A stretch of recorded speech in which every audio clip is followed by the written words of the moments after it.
Hey peeps, how's everybody doing? Hopefully the stream's a little bit louder today. I adjusted the volumes a little bit. I didn't realize it, but the last time I streamed this, it was pretty dang quiet, so hopefully turning it up a little bit helps. If after this stream I find out that it's still not very loud, then I think I'll just max it out and leave it up to you guys to adjust the volumes. Something, I don't know. Volume is always a struggle for me for some reason. But let's see. I'll give it another 30 seconds or so, see if anybody pops in, and then we'll get rolling, okay?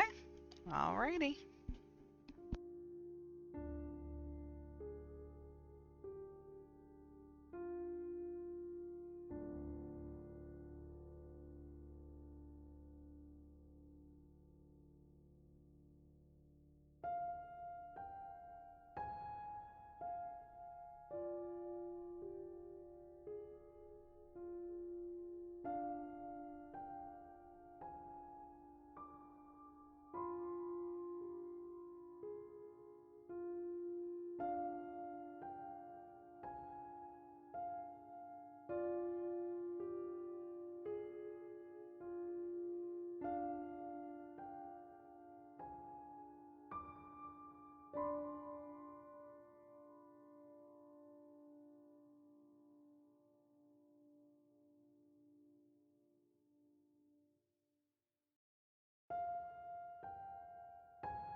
Alright, let's see, I adjusted that a little bit. Alright, without further ado, where did we stop?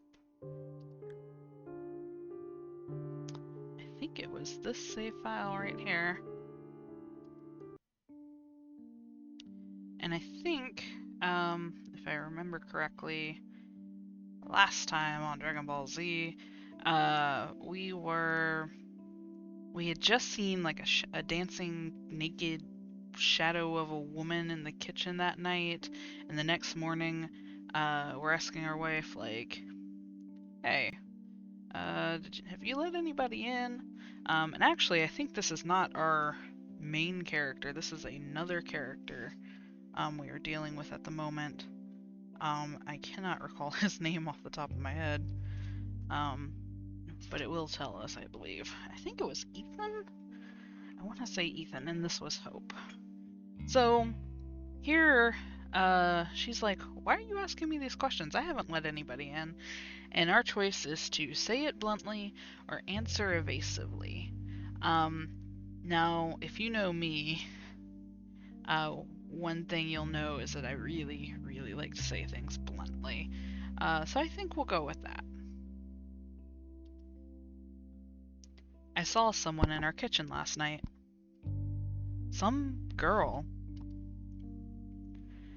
The deep line in Hope's forehead disappeared. Give me just one moment, because I realize my sound is not coming over my headset, but actually is coming through my speakers. And hopefully that wasn't messing up my stream too much, because I know if you guys could hear it through my mic plus through the stream, it could be a little painful to listen to. Alright. She leaned back in her chair and laughed, throwing her head back. Oof, what a show you put on. Okay, fine, I confess. I did steal your cupcake. What? I mean, am I supposed to? I barely see you lately, so sweet pastries are my best shot to get some fun at night. Dang. She throwing shade. Damn, I didn't realize you still remembered that cupcakes even exist.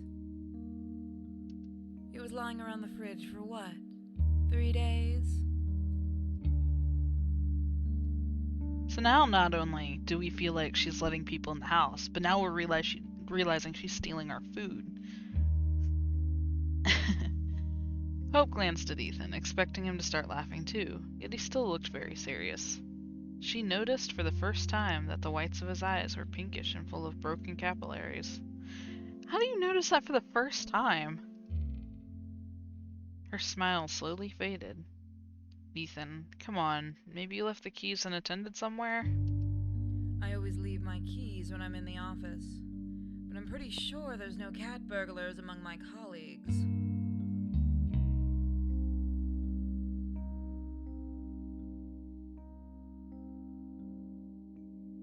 Come to think of it, we should have hired a bunch.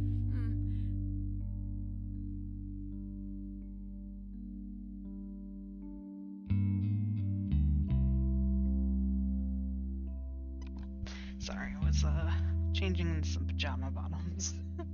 Gotta balance the risk of going broke we have on a monthly basis. Alright. You sure none of your colleagues would play a joke on us? A joke?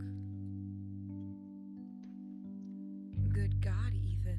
You look like you're about to eat me alive. Take a bun instead. Tastes better, trust me. Hope pulled her chair closer to Ethan and took his hand. Please, hon, promise me you'll take a break after that project of yours is finished. I mean, one psycho is enough for our family. What does that mean? Who's the psycho? You promise. Ethan suddenly felt like a total idiot. A tired, total idiot. A naked girl in their kitchen? Yeah, sure. He's probably overworked to the point that he started being delirious at times. Maybe even walked in his sleep. He squeezed Hope's fingers lightly. I promise. Sorry I'm a moron. I probably stopped seeing the difference between dreams and reality. Why don't you call Laura? No, a shrink is the last thing I need right now. My bad, sure, but that'd just be too cruel. What I need is to finish that project. After all the gears in my head will fall into place. I give you my word. Oh, don't be like that. I mean, there's no need to start full-fledged therapy anyway. Sometimes, talking through your worries with a professional is all it takes to feel better. At least I shouldn't have pressed you on it. I get that you have enough problems of your own right now. How's it going in your new position? Hope rested her head on his shoulder and shrugged. Not fired yet, apparently.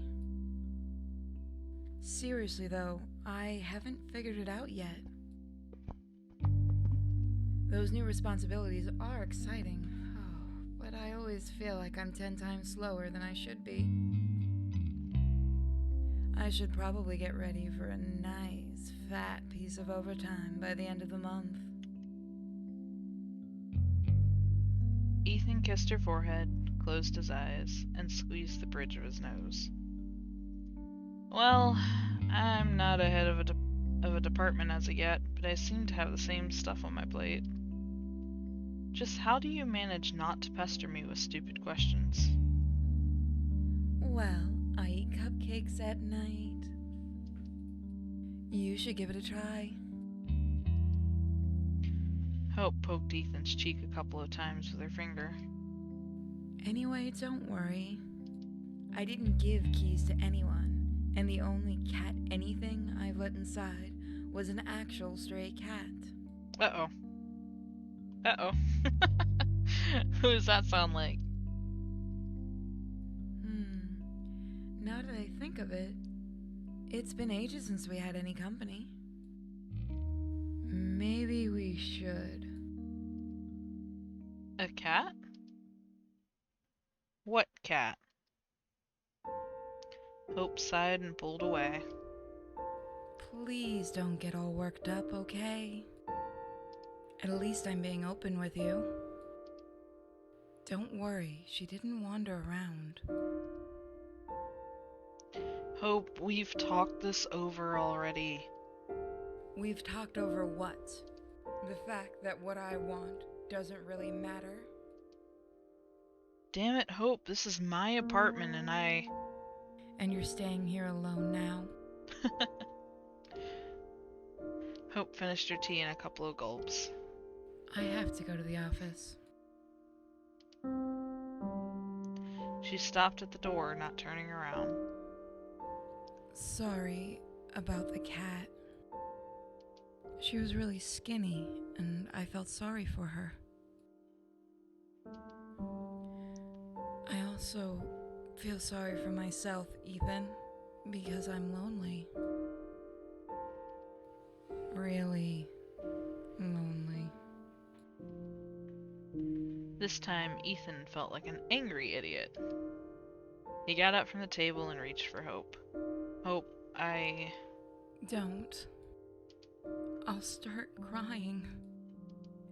It'll take time. And I don't have any to spare right now. See you tonight. See you tonight. He didn't know what else to say, so he followed Hope into the hall like a silent shadow. He thought the right words would come to him, but the entrance door closed and he remained silent. Ethan sighed.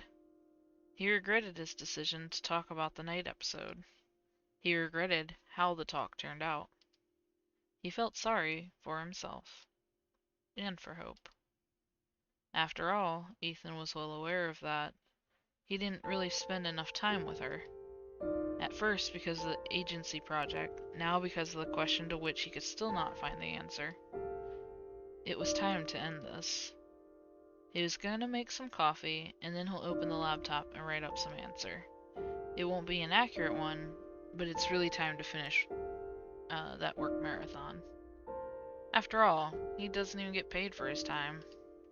Ethan nodded to the closed door and turned around, ready to execute the plan. That's when he saw her. Just for a split second, but damn it, he saw her. A black-haired girl flashed in the doorway of one of the rooms. Not even flashed, but drifted. Like a... Ethan's mouth went dry. Shadow. Of course, there was no one in the room. This has gone too far. Ethan had gone too far, but he couldn't turn back, even though he was going to. He didn't even make any coffee. He wanted to get rid of that question, get a good night's sleep, and forget about the whole thing. Forget about the shadow that danced in his kitchen. Forget about the pale silhouette that wandered through his apartment. Forget that at this very moment someone is looking at the back of his head, and that look makes his skin feel as cold as the kitchen floor last night, and the hairs, one by one, stand on end. Lean away from the computer. Ethan clenched his teeth, not with anger, but with some new emotion he couldn't name. The blood hummed in his ears, louder and louder. It will be all over after he writes the letter. It will be over. He opened his laptop, his hands were shaking a little, and was putting his fingers over the keyboard when his cell phone rang. Ethan flinched. He stared blankly for a few seconds as the vibrating rectangle of glass and plastic crawled across the table. Don't. Do not answer. Don't do it. Suddenly he grabbed the phone and pushed the accept button. No, Ethan, why? Ethan himself didn't know how that happened. He just did it. That's all. The phone pressed tight against his ear. He waited for a hoarse, gurgling voice to call his name and tell him to look behind. Or what is supposed to happen in cases like this. Ethan? Hope? Were you expecting someone else, you dolt? Okay, sorry. I'm super uneasy, and so I'm talking nonsense. Yeah, I'm uneasy too. And that was completely true. I just. Look, am I distracting you right now? You are, and I'm very happy about that. Go on, please. That's great.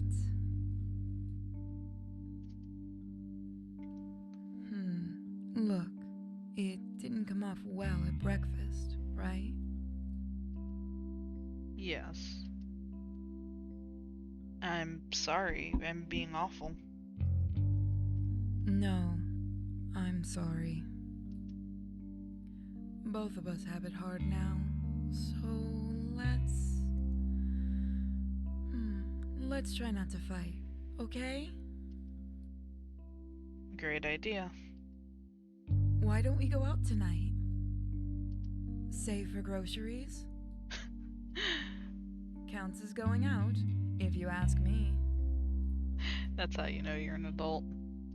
I'll go crazy being cooped up like that. Oh, so that's what's driving me nuts. Should go out for zucchini more often. So, what do you say?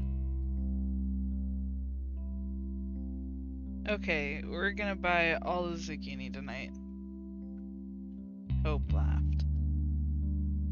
Ethan suddenly realized the blood wasn't buzzing in his ears, no one was looking at the back of his head, and if he turned around, he would only see Hope's socks that she left on the chair again. Hope. I love you. I love you too, very much. See you tonight. After finishing the call, he turned around. I'm really waiting for the next click to be something terrifying. The socks were resting peacefully on the chair, which meant everything was okay. He went back to the mail and only then noticed several new letters. 2 of them were from his counterpart. Ethan hesitated. He had already decided his course of action concerning the question, so there was no harm in taking a look. He won't feel any guilt. After all, he had already done far more than he should have. Of course, he is a lifesaver for those wanting to sell books mentioning historical accuracy, but having no intention to pay for it properly. And so what? He doesn't have to do a perfect job for free. Hell, he doesn't even have to work for free. That's what Ethan thought. He then opened the 2 letters he got and changed his highly reasonable decision. His counterpart was asking how soon he would get an answer. So, this happened, after all. The tone was very polite and apologetic. He wasn't expecting anything, but he really needed the help of someone competent. According to the emails, he wasn't doing very well. The poor man had been suffering from insomnia for an insane amount of time, and it seemed that he, too, began imagining things. It was as if Ethan saw himself from the outside. He suddenly felt very sorry for his acquaintance. Of course, he had begun to feel sorry for him earlier, but now Ethan felt a sharp, bitter pity. He realized that if he helps his acquaintance, he will help himself, but if he steps back now, what is the value of a specialist who is afraid of a little challenge? As Hope once said, the career ladder is made of thorn. Of course, he no longer worked in an office, but professional growth requires twice as much effort if you're self-employed. And besides, Ethan had Hope. Hope, who never gives in so easily and forgets her socks on the chair. Hope, who loves him very much.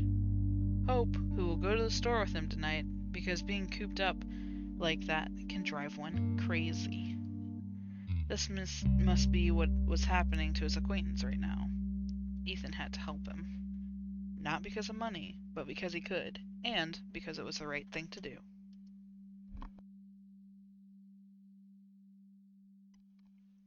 They will both finish their projects, and then they will have a good night rest. They might even go out for a glass of beer together. So, Ethan thought. I'm sorry. So Ethan thought, and got back to the question with newfound strength.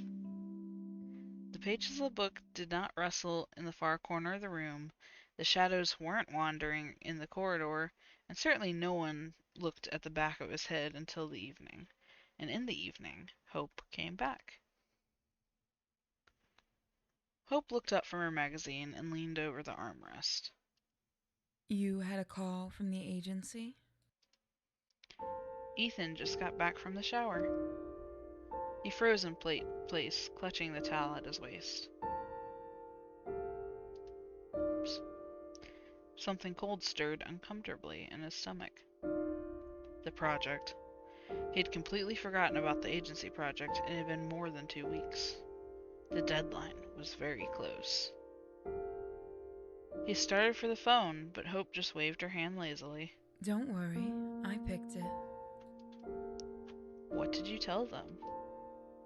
I told them you'd stop eating, sleeping, and loving anything other than work, so they'll get those files all nice and shiny. Pretty accurate, huh? Yeah. Just don't pick up my phone again, okay? Hope shrugged. Sure.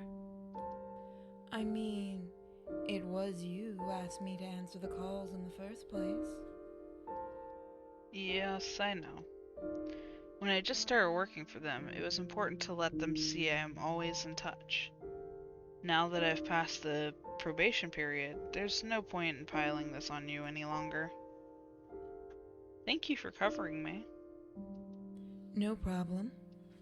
If you're getting a call and I'm not too lazy to go pick it up, I can watch your back. No, you really shouldn't. This project is, complicated. I'd rather deal with it myself. Ethan sat rigid. He never considered himself a good liar, but Hope didn't seem to notice anything. She sighed, pretending to be upset, and rolled her eyes. Well, now, guess I'm being fired from an unpaid security position without any honors or compensation. Capitalism sucks. Ethan leaned over, tucked a strand of blonde hair behind her ear, and looked into her eyes. His hand remained on Hope's cheek. Your help is very important to me. Hope's hand went over his. She closed her eyes. I know. I couldn't have done it without you. What else is new? They kissed.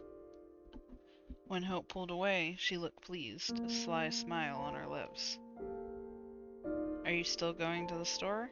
Sorry, are we still going to the store? Don't leave me behind. I'm not sure. They reached for each other again, but the phone gave a shrill ring. After the phone call this morning, Ethan turned the silent mode off. Oh well. My city needs me. Ethan briefly pressed his lips on her forehead. Hope sighed and slapped his ass. If God existed, he'd really want us to buy some zucchinis. I'll go and get dressed. What is their obsession as a couple with zucchinis? I mean, I love zucchini as much as an ex-person, I really do, but what? Is that all we're shopping for? We're just gonna buy all the zucchini. The call was from the agency. They needed more details and dates. Ethan went out into the hallway and tried to make it sound as plausible as he could. Yes, he understands that the deadline was very close. No, there were no serious hitches in the work. Yes, he will send everything on time. When the call finally ended, Ethan's neck and face were flushed by this time. He was a lousy liar, after all. Ethan had to catch his breath. When he returned to the room, Hope was reaching for his laptop. "What are you doing?" Hope glanced at him over the shoulder. This time she looked surprised. Nothing special, really. I just wanted to print out some discount coupons. What about it? Ethan left a bunch of files and tabs open. They had nothing to do with the agency project, and he didn't want Hope to see them. After all, she did know enough about his projects to serve as a sort of secretary. About all the projects, except for the one that Ethan shouldn't have taken because it wasn't paid for. Maybe his fears were irrational. Maybe Hope wouldn't blame him. But Ethan felt ashamed, and he didn't want to take any chances after what happened this morning. I have lots of unsaved files in there. Some important information might get lost. Can I print those coupons myself?" Ethan felt his heart rise against his neck and cheeks. Hope stared at him for a few seconds. Ethan couldn't read the expression on her face, and that creeped him out. He was ready to hear the reproaches. He even agreed with them in his mind, but Hope simply walked away. Sure. I'll send them to your mail.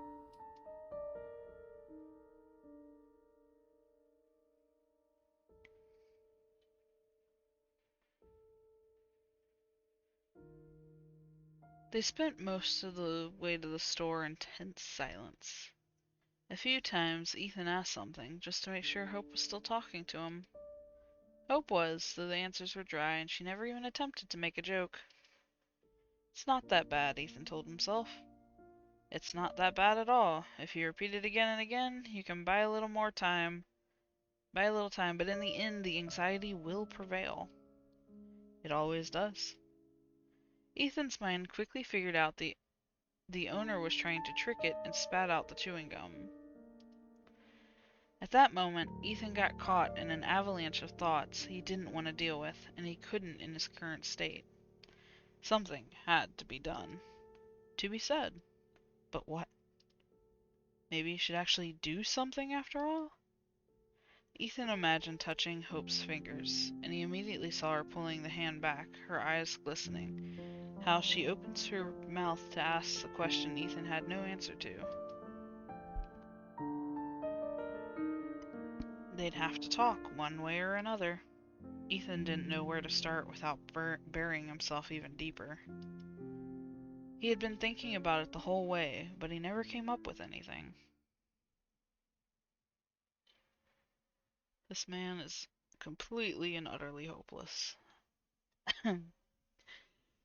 The huge market store on the next block, a place that had long dubbed the store. They had long dubbed. Why am I?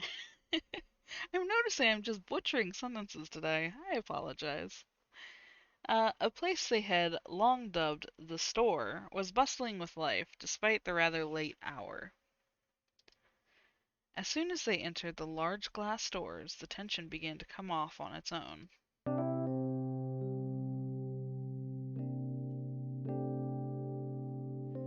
The carts were scarce, but Ethan got them one in exchange for a coupon.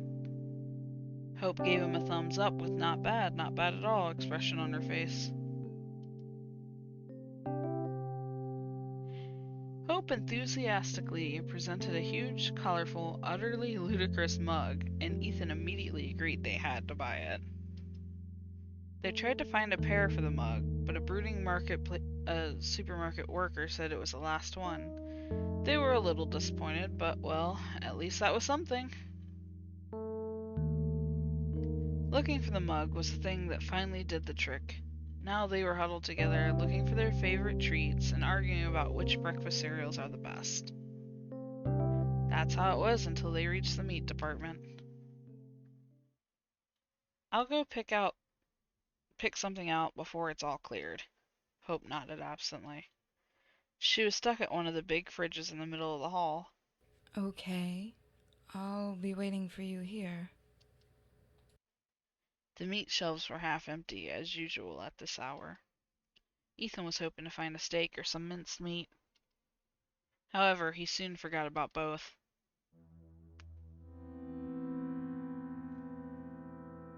There was a girl standing by one of the shelves. Ethan couldn't see her face, only her pale back under a white dress with thin straps, and also her disheveled dark hair.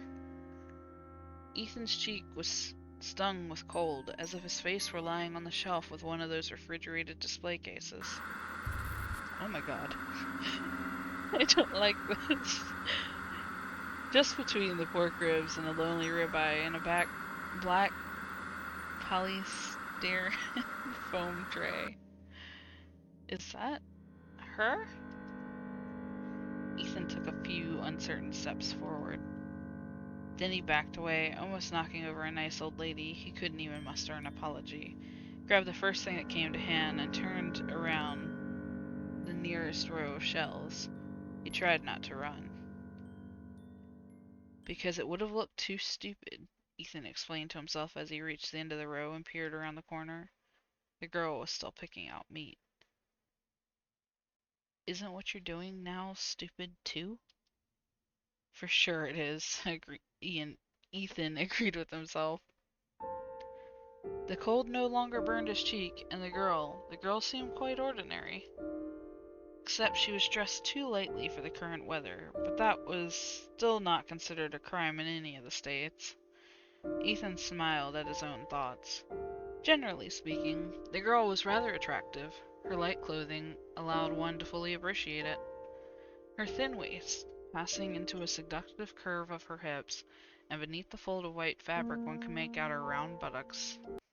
Fun. Oh no, you're in trouble. What?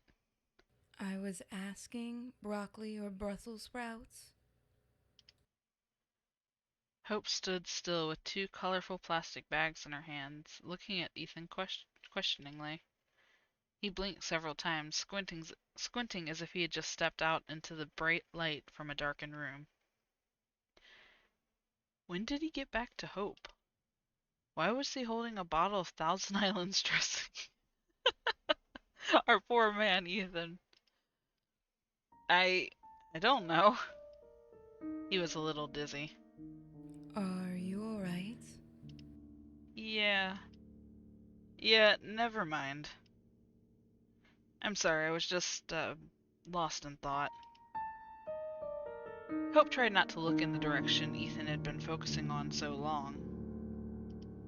She really tried, but but sometimes trying isn't enough, no matter how much effort you put in. At that very moment, the dark-haired girl's light white dress was floating away from the meat shelves. She must have finally made her choice. I see. For a moment, Ethan thought both colorful plastic bags were about to slap him in the face. But Hope just smiled and tossed the bags into the cart. Ethan heard them crunch loudly as they hit the bottom. Well, let's take a bath. Did she say, "Let's take a bath"? Am I the only one who heard that? I feel like that was the wrong line. Well, let's take both.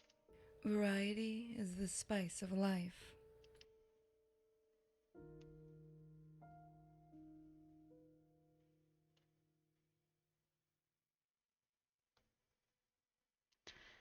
They haven't bought any zucchini.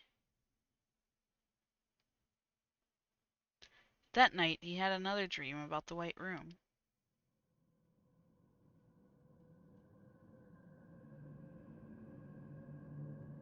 The walls were still trembling softly in the cold light.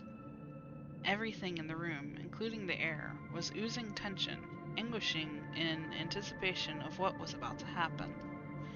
And something was really about to happen, no doubt about it. It's the spoopy chair again! Ethan suddenly realized he was looking at the room from an odd angle. He seemed to be standing on something, but he couldn't feel anything under his feet. No support. He tried to look down, but only saw the shimmering air. He had no legs, and nothing above the missing legs. So he's in VR, right? Because that's how VR is when you look down and there's like nothing there. As if he was not there. Or rather, he was. The shimmering air, the clipped ceiling, and the walls that were still trembling. He was the red sofa standing a little away from the center, and a couple of unremarkable white doors on the opposite walls of the room that were not there the last time, and should not have been there. Nothing can be done about it now. The doors have appeared, and there is nothing that can be done about it now.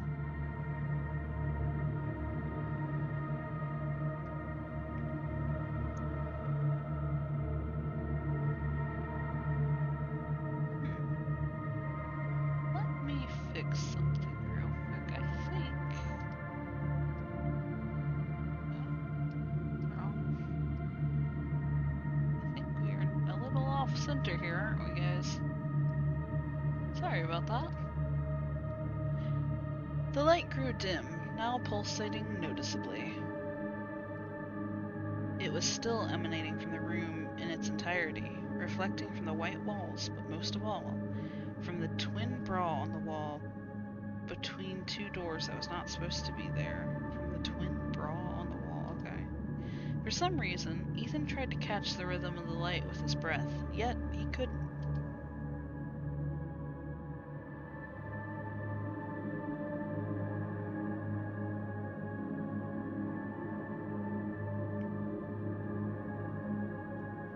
There were two figures sitting on the sofa. One fair, the other dark. The dark one came into the room through one of the doors, but Ethan couldn't guess which one. The fair one was Hope.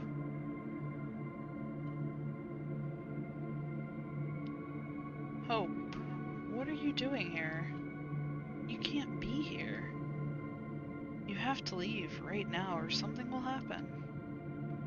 The pulse of light became faster. The dark one moved towards Hope and tucked a blonde strand behind her ear. Everything was happening very slowly, as if underwater. There was something odd about the dark one.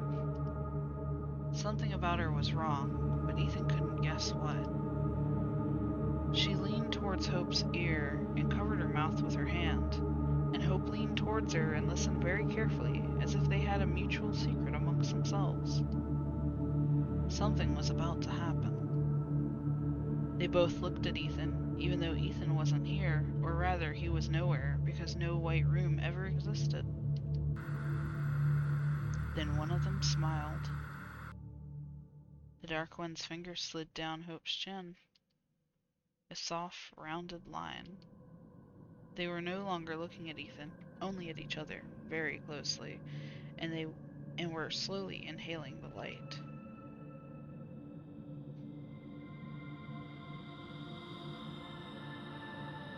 The dark one stroked Hope's cheek, and there was no light left between their ajar lips as they collided. Ethan saw drops of saliva glistening on their lips. The dark one licked her lips and raised her tongue to make space for a long black snake as it got out of her mouth. The snake swayed, tasted the air with its own tongue, and reached out to Hope.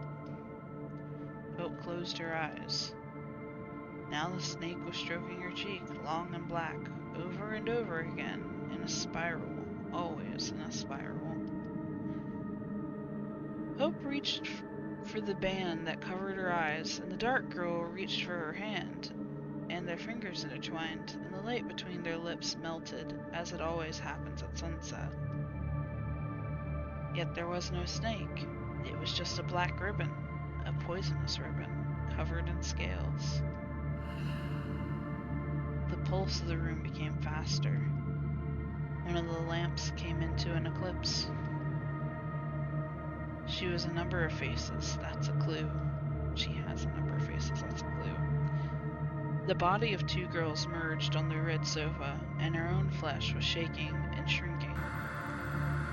Ligaments, valves, bones, vessels, and places where they came very close to the shabby red upholstery. His heart rate became faster. Oh my gosh. That startled me a little bit. Faster. Faster. Oh my god. And then something happened. Ethan woke up. Achievement unlock. Enjoying it sofa. Enjoying it sofa? His breath was bubbling in his throat. The ceiling above him was flaring with immeasurable darkness, and down below his stomach he felt a searing heat. The heat was so intense Ethan had to sneak into the bathroom, and as his old man used to say, he had to squeeze it off. Oh my god. And not just once, but whopping two. Oh my god, Ethan, our poor man. After that, Ethan loomed over the sink and was looking at himself in the small rectangular mirror for quite a while. At some point, his lips started trembling.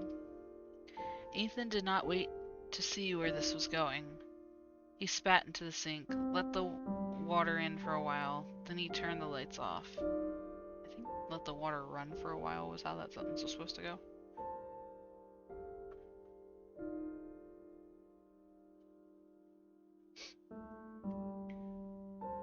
Something changed. Oh boy. Ethan didn't want morning to come.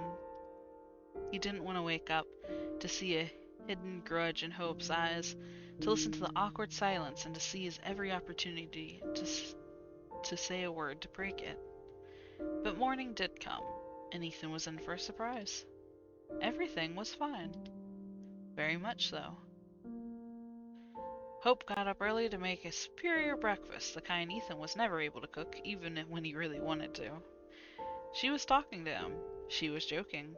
She listened to at least 10 places they would she listed at least 10 places they would go when their schedules became more relaxed. The nightmare seemed to be over. Simply washed away down the drain with the rest of all things excess he used to have in his body. The image was so real that Ethan got completely relaxed, let his guard down, dazed by the cute nonsense. Waffles with cream and delicious Turkish coffee. Oh, that does sound good. Then Hope asked a question. Do you think a darker hair color would suit me? Uh-oh. The coffee suddenly turned solid and stuck in his throat. Ethan felt as if it wasn't coffee at all, but finely ground glass. He coughed. What? Hope put her elbows on the table and sipped from her cup as if nothing had happened. I was just thinking of becoming a brunette. What do you say? Huh? I don't know. I'm fine with everything as it is. As long as you like it, I guess. Tiny pieces of glass were still scratching him from the inside. Ethan tried to clear his throat, but it didn't get much better. But why were you thinking about it? Ethan struggled to speak. He felt as if he was falling into a pit, and the air was whistling in his ears. Well, one has to change from time to time. Variety is good, isn't that right? She took another sip. Besides, I find plenty of dark hair all over the apartment. Oh no.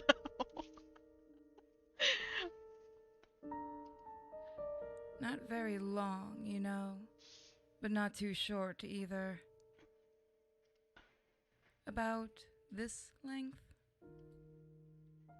Even before Hope tapped her neck with the edge of her hand, Ethan knew where the hair would stop.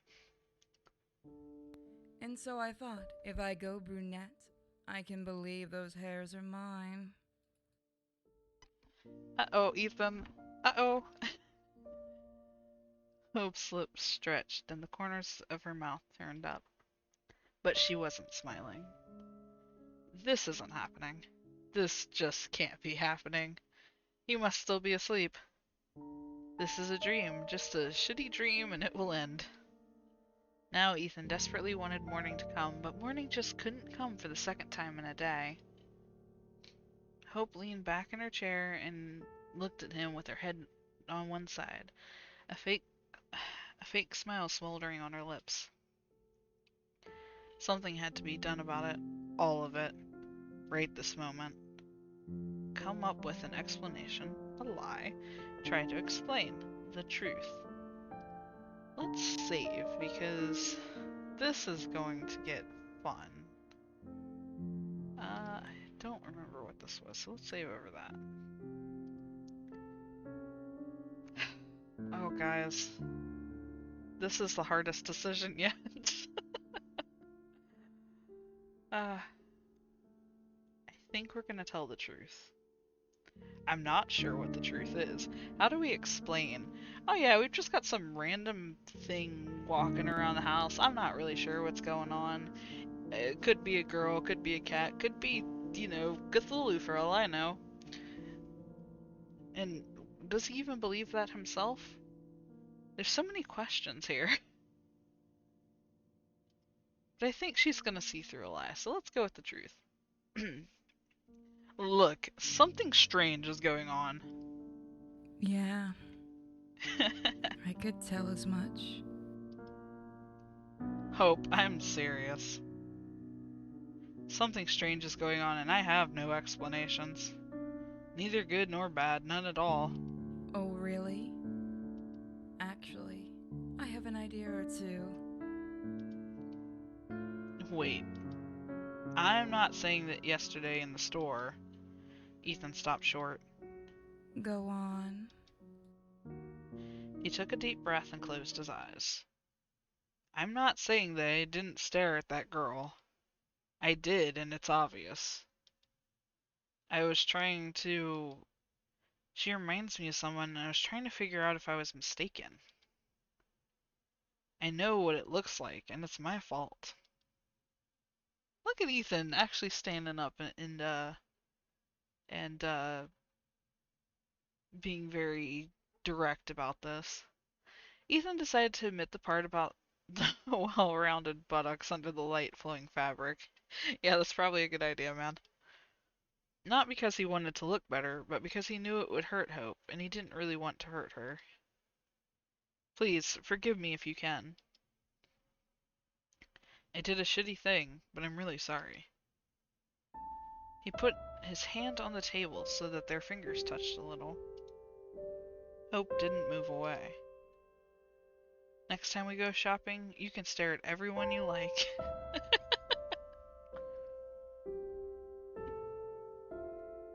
I'll try my best not to cry. Can't promise anything, though. Hope wins, but Ethan knew she was hiding a smile. Alright then. That doesn't explain the hairs around your apartment, my guy! But keep in mind, I'll pick the hottest ones. Dang, she just went right at it. I don't stand a chance, do I? She smiled wider and ruffled his hair. Absolutely.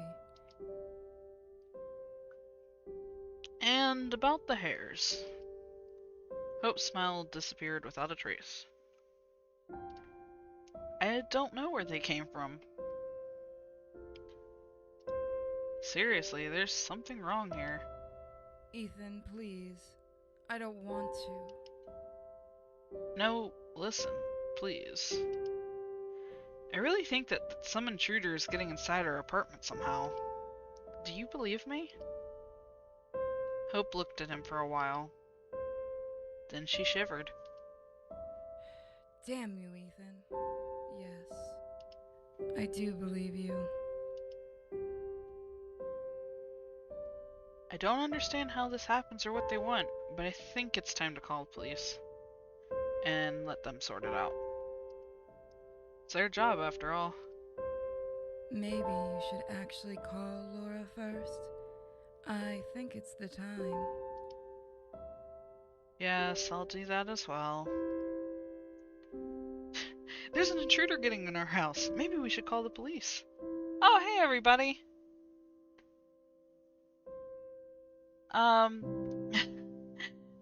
Let's call the police. There's an intruder getting into our house. Maybe you should call the shrink first. Hey, I didn't see the chats there. Nice of y'all to drop in. Let's promise each other we won't go crazy. Okay? I also see things. Uh-oh. All sorts of things. I mean, sometimes you find hair, just some damn hairs, and you start questioning everything. I mean, this is very fair, honestly. If I found weird hair, like hair that didn't belong to anybody in my household around my house, I would also start questioning everything. We just need to get through these dark times somehow. It'll get better. I'm sure it will. Ethan nodded. Yeah. Hope pressed his hand again and got up from the table. Okay, I have to go now. I'll probably be late, and we'll have to hold up at work today. Should I meet you after? Maybe I'll call you later, I guess. Hope. Hmm? I love you. I love you too. Very much. Don't forget to call Laura. Ethan nodded absently. When the door shut behind Hope, Ethan called Laura. Hope found Laura a long time ago. Seemed like Laura helped her a lot. At least that's what Hope herself said. Ethan didn't know any details, nor wanted to, since Hope hadn't told him. After all, psychotherapy is a very personal matter. So personal that Ethan felt that if he were standing naked in the middle of a busy street when he had described what was happening to him. Apparently, one can get used to this too, as by the middle of the story he was sparing no details. To Ethan's surprise, when he mentioned the disturbing emails from his contact that were kinda getting on his nerves, Laura perked up. You're saying you have recently become quite close to your acquaintance. You empathized and tried to help him, right? Well, yes. Something like that. And your contact letters contained vivid, disturbing imagery, yes? To answer your question, no, I am not in college. Imagery that evoked a certain response for you, is that right? You could say that. He's a writer, after all. Vivid images are his livelihood.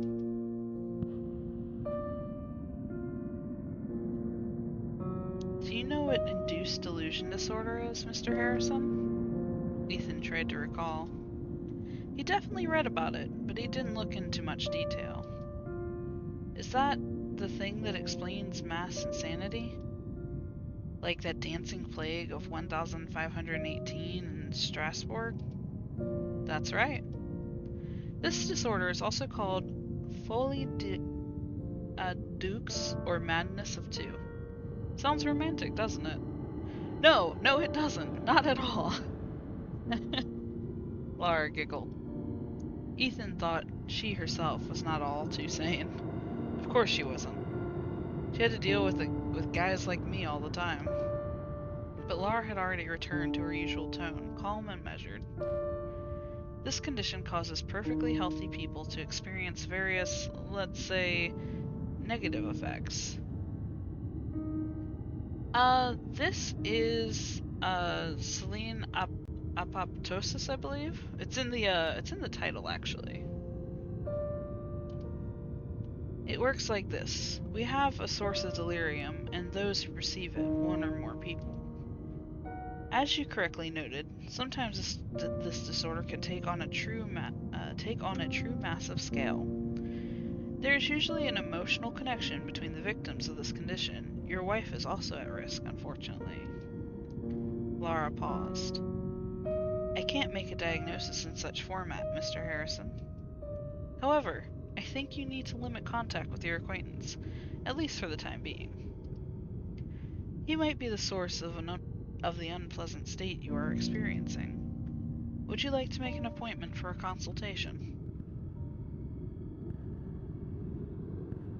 Ethan politely declined. Hmm. Laura listened to the rest of what he had to say. She asked what pills Ethan was taking. Ethan wasn't taking any except aspirin because he had a lot of headaches lately. She advised him to reduce the workload, follow the daily routine, and take light sedatives if necessary, something herbal maybe.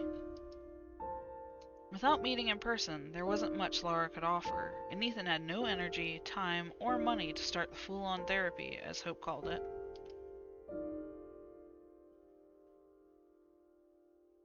Ethan thanked Laura with all his heart, finished the call, stretched, took a deep breath that made his ribs ache. Then he smiled. Though no full-on therapy was involved, this conversation still made Ethan feel much better. The reality made sense again, and nothing out of the ordinary was happening. Nothing he couldn't handle. He stretched again and was about to go for another cup of coffee when his breath, the steady, deep breath of a man who's in control, caught in his throat. Oh God, not again. Ethan felt the small hairs on his neck standing up. Someone was looking at the back of his head. Ethan turned around slowly. I'm calling the police. Ethan spoke each word loud and clear. It was a decent plan. An actually decent one, and it certainly wasn't funny in any way, and yet the girl sitting on the windowsill was silently laughing, covering her white teeth with her hand. The girl from the supermarket. The girl from the dream. She was still wearing a light white dress, even though in the morning the temperature dropped to 53 degrees Fahrenheit and it was going to rain. One of the straps fell down to the side, but the girl was in no hurry to put it back up. She swung her crossed legs a little, looking at Ethan from under her brow, and the smile of a child who had a hilarious mischief in mind. Did I say something funny? The girl quickly raised her eyes and shrugged slightly, still holding back a smile. Just as before, she did not make a sound. Ethan even assumed she could be mute, but decided to make one last attempt. Just one question, and then he calls the cops. Alright, who are you or how did you get in here? I think, at this point, Ethan would probably care less about how she got in and more about who she is because she's been there long enough to where we know she's getting in. It doesn't matter how. Just to be on the safe side though, let us save again. Our last little spot there. So, he has no idea who she is at this moment. So, who are you? The girl's eyes became round, and her face turned into a surprised grimace. Overly surprised. Ethan immediately remembered the time when he and Hope came across a couple of street mimes. She poked her thin finger into her chest, which made her tense nipples show up for a second under the thin fabric of her dress. Me? Oh my God. I am what you were looking for. She spoke slowly, stretching out her vowels with some kind of delight. A moment later, the girl reached for something behind her back, quickly pulled it to her lips, and took a sip. Ethan's throat became tight with blood that abruptly rushed to his head. How did you get this? The girl traced Ethan's gestures with a genuinely surprised look, and the next moment she parted her fingers. What? Hope's huge, colorful cup, the one they had gotten at the store, tinkled hurtfully as it struck the floor and then shattered into pieces. Just like that, there was a brief moment when the cup was lying peacefully on the floor. Ethan got enough time to hope it would endure the fall. And then the fragments burst everywhere at once as a furious white light broke out from the inside. But no, that was milk. Just some milk. You shouldn't have spooked me, you know. Now look at what you've done. The poor cup is so broken. So many teeny tiny pieces. There's no way to mend it at all. Ethan was suffocating. What the hell are you doing here? What do you want from me? The girl bit her lip and twisted a fallen shoulder strap between her fingers. The top of her dress slid even lower. Do you want me to leave? But I may run into Hope. Right at the door, Ethan. She forgot her pass and will be here any minute. What will the poor girl think? That's a butt. The girl looked over her shoulder and her face instantly lit up. It's her! Here she is! Hope is simply amazing, accurate to a minute. Hello, hello! The girl turned over on her stomach, leaned on the sill, and waved vigorously to someone invisible. Her dress completely slipped down. That bitch. Ethan would bet her tits are flashing right through the window. Oh, Jesus. Drag her away from the window or don't come any closer.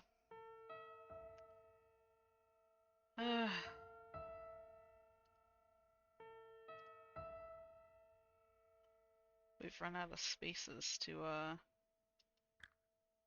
save stuff. It's getting harder to backtrack. Alright, drag her away from the window or don't come any closer. I feel like dragging her away from the window could end poorly. So I don't know. This is gosh, the decisions keep getting harder and harder.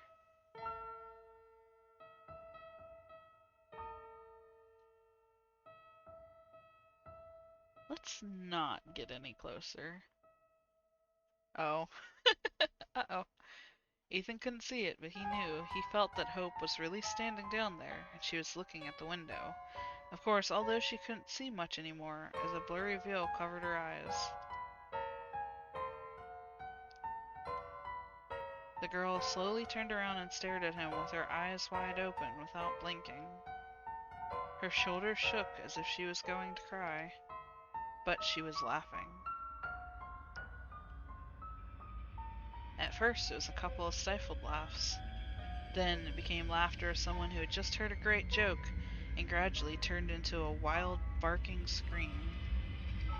He has to stop it, right now. Ethan wanted to rush to the window, but took just one step and froze in place.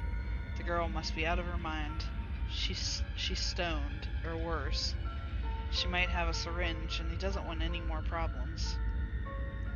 He only wants this thing removed from his windowsill, welded in a steel box, and dumped somewhere in the middle of the Atlantic. He still had his phone in hand. Oh my god. Oh god. 911. What's the address of your emergency? The bitch shrank, hunched, but it kept cackling like a pack of coyotes yelping on a moonlit night. She was writhing in laughter, and the pale rags of dry, flabby skin were shaking to the rhythms of her movement, her dress looking like a death shroud. He suddenly thought she was much older than he thought at first. What's going on? Ethan looked at her for the last time, a mixture of hate and disgust in his eyes, and turned away, running his fingers through his hair. There's a stranger in my apartment. A woman, most likely on drugs, or just insane. Can you see her right now? Ethan could only see a wall in front of him, but he heard a deafening howl. It was echoing through his skull, beating on his temporal bones like a desperate bird. Ethan clenched his teeth. Yes. Does she have a weapon? Maybe. She threatened me. Can you leave the apartment? No. This scum can escape. I don't want her to get... Ethan hesitated. I can't hear you, sir. What is happening? Speak up, I can't hear you. What is happening? The terrifying laughter kept echoing in Ethan's ears. Oh my gosh. There was no one behind him. And it just keeps going and it just keeps going. Jeez.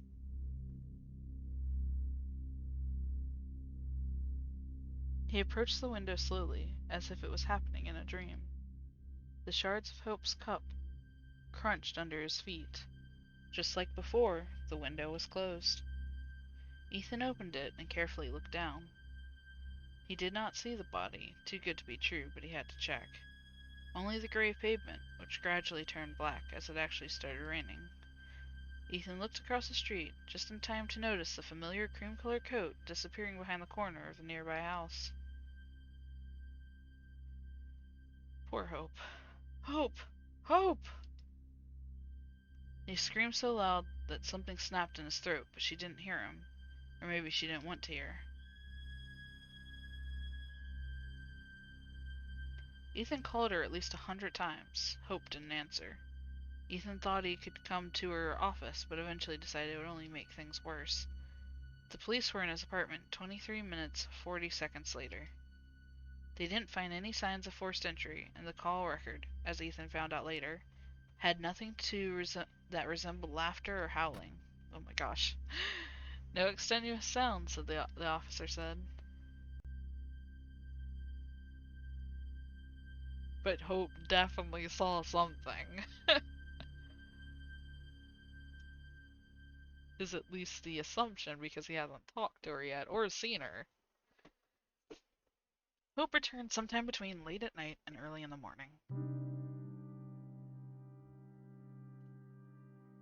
The skin on her cheekbones was taut and almost transparent, and there were deep shadows under her eyes, as if she hadn't slept in a long time.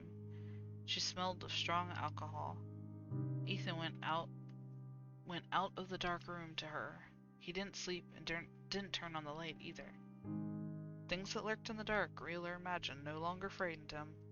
He even wished that something he had been dreading for the past month, he finally could name the feeling he had, would come out of the greasy blackness of shadows and snap his neck.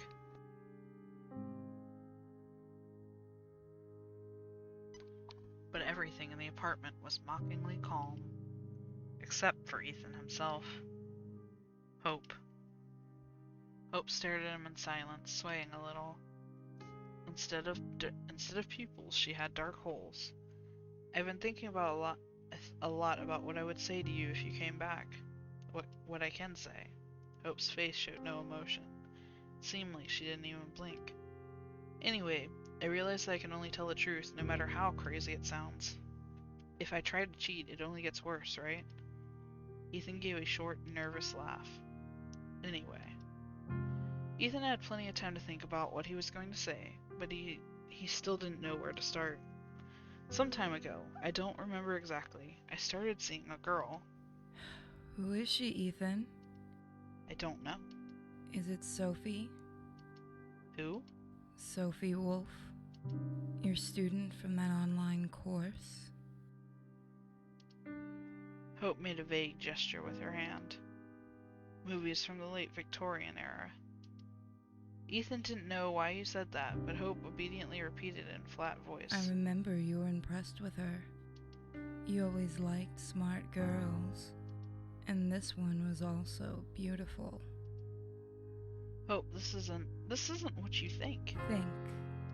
Who says I think? Thinking's too painful. Wait, hold on. Ethan disappeared in a room and came back a few minutes later. The darkness of the hallway was diluted by the light of the screen. Hope covered her eyes with her hand, either from the brightness of the screen itself, or because she didn't want to see whatever there was. What is it all about? Here, look. It's Sophie Wolf. On the screen, in fact, was the profile of Sophie Wolf, his student. On the photo, Sophie was squinting either from bright sun or because her curly red hair was getting in her eyes. A small brown-haired girl snuggled up to her with a shy smile. They're a nice couple. If I remember right, they had a wedding this year. Then who is... I don't know. And honestly, I don't care. I just want her out of my life, but this bitch follows me. Well, she used to follow, but now I don't think I'll ever see her again. Is it good or bad? Hope, please. If you want to leave, I'll understand. But if you're willing to give me a chance, I promise I'll do my best to mend it all.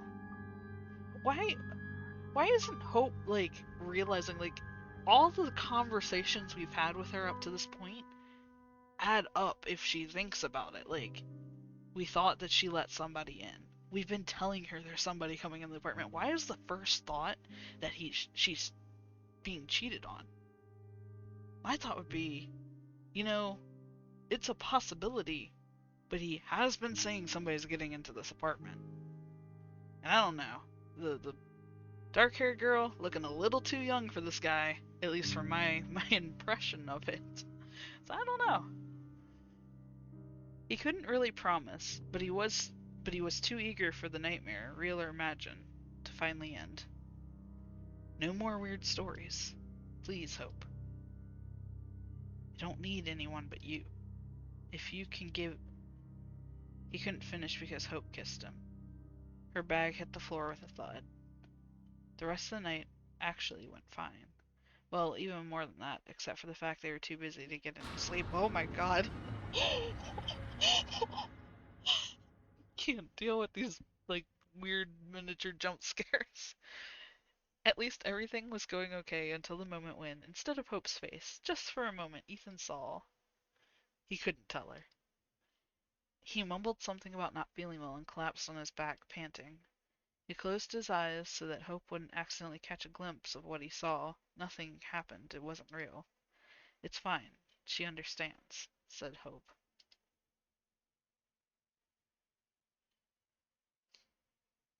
Something else changed. Ethan sat in front of his laptop, staring at the monitor. The concave muzzles of Persian cats stared back at him. All that was required of Ethan, he had to call the catery. A simple task, but Ethan hesitated. It was hard for him to get used to the idea of one of these pop-eyed creatures walking around their apartment. During the day, it will nap where it pleases, and at night, sneak into the kitchen and play with the shadows that move by themselves. And its eyes will turn into two saucers of black and green nacre if the light reaches them.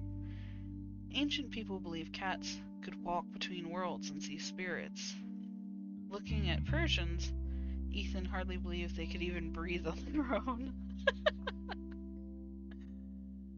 And yet, in this, Ethan Harrison from the 21st century agreed with the ancient people. There was something sinister about them. In any case, he should call the catery. Is it cattery? Catering? I don't know, really. For Hope's sake. For the sake of them both, since he had made the decision. Ethan had already picked up the phone and was about to proceed with the plan when he heard the key turn in the entrance door. Something about that wound him up. It was barely 5 o'clock in the evening, which was, in any way, very early for Hope to be back. If everything was fine, that is. Ethan closed his laptop and went out into the hallway. For a long time, he couldn't say a single word, and when he could speak again, he only managed one question. What have you done? Hope's smile faded, and for the first time in 4.5 or even 5 years they'd been a couple, Ethan was glad of it. Oh my gosh. In fact, there was nothing surprising about it. As with the new haircut and the new hair color, Hope looked unvaryingly, insanely similar to that creature at the window. Hope's lips turned white, trembling. This didn't help, did it? Any of it? You can't love me even now, right? What are you talking about? Isn't it obvious? I see how you look at me. You're disgusted. You try your best to touch me as little as possible. And no matter what I do, no matter what I try, it doesn't help. I think Hope has some mental issues going on too. I mean, everybody in this game is going nuts. Admit it. You never loved her. I'm so upset right now. Why is this gonna be like this? You didn't, right, Ethan? She was convenient, and that's about it.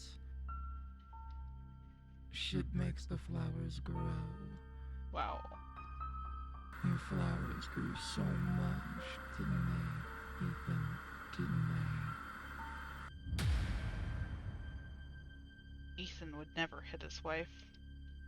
More than that, he would never hit a woman, but what spoke to him was neither his wife nor a woman. It was a nightmare incarnate that bared its long, sharp teeth and came to take away his right for a second chance. Or so Ethan thought at the time. The punch turned out somewhat pathetic. But you have to take into account that wife beating is not. I'm sorry, that sentence just boggled me. But you have to take into account that wife beating is not a fairground attraction. When you hit your wife properly, a mark does not fly up to the highlighted sign. A good one. Could you imagine? Bam! Good one! Although this was only indirectly related to the early Renaissance, Ethan had expertise in the matter, since his old man's fists used to itch often. If there was something like that, he would know. However, if any sign could light up at the moment, it would say something like, "You're scum, Ethan."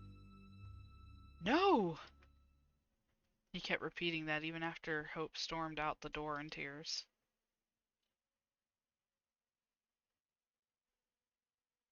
I feel like this is both of their fault at this point. She's very non-understanding, and he's going crazy.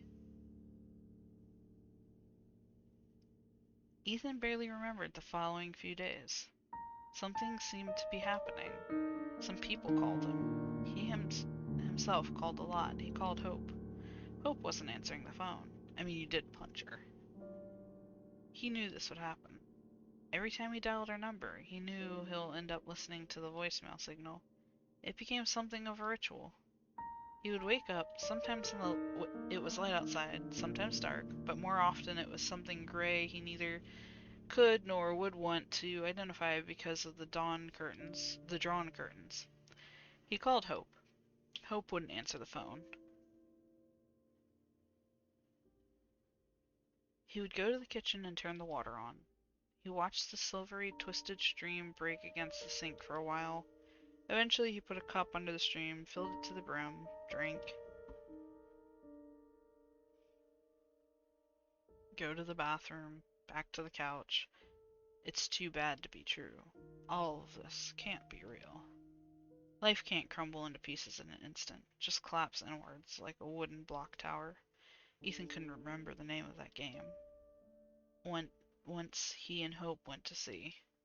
He and Hope. It's too bad.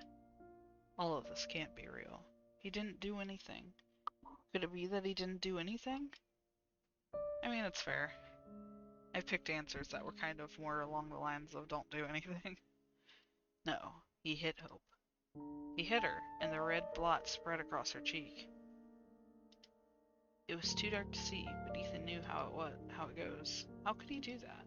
What happens now? What can happen now? These thoughts were like a bunch of needles he tried to swallow over and over. Sometimes he managed to briefly forget about them.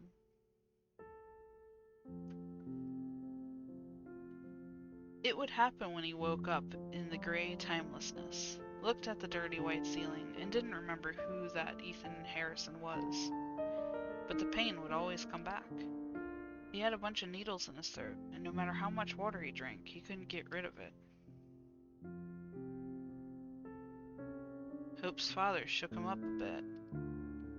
Not in the sense he could have done it, grabbing a hold of him, lifting him off the ground. Hope's father was a tough man, and despite his age, he could have hit Ethan hard.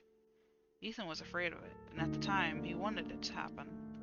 That would have made everything easier. Maybe even fix it all. Ethan was going over it in his head as he stared at his phone screen, displaying a familiar number. He was awfully scared, yet he answered. It turned out Hope had asked her father to pack up for her. Mr. Marley's voice was flat, maybe even a bit uncertain, and worst of all, he wasn't angry. This plunged Ethan into despair. He couldn't get his redemption like this. However, the upcoming visit forced Ethan to gain his senses. It shoved him back into reality, like a stream of people pushing one into a crowded subway train. He tidied up the place a bit. He shaved. He figured out what to say. Several times he rehearsed his speech in front of the mirror. And just before Mr. Merlis arrived, Ethan left the keys with the neighbors. Simply put, he fled. Of course, he warned Mr. Merlis beforehand with a message because he didn't have the heart to call. Ethan wanted Mr. Merlis to pick up what he had to and get out as soon as possible. Mr. Merlis wasn't going to help, that's for sure. He wasn't going to help, which meant he simply got between Ethan and his wife. Ethan was angry with Mr. Merlis, like he was the source of all the trouble. Anger was boiling up inside of him, mixing with cheap coffee and turning into caustic acid. There was nothing rational about this feeling. Ethan had plenty of time to think about it, to weigh it, to examine it under a magnifying glass.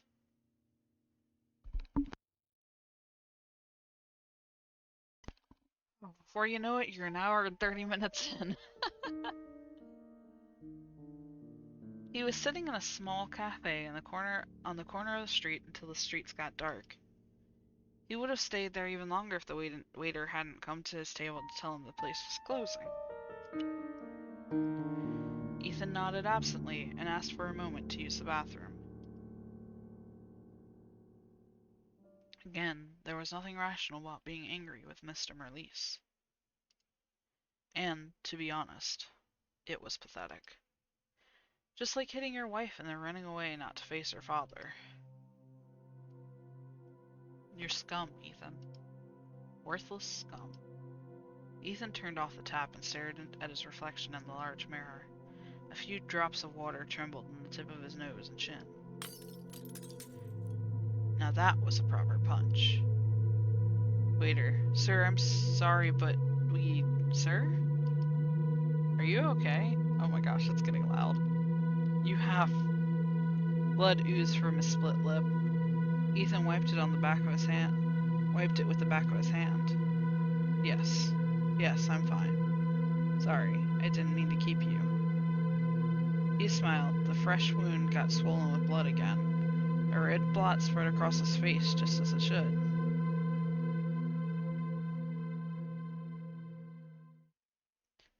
Ethan didn't lie to the waiter.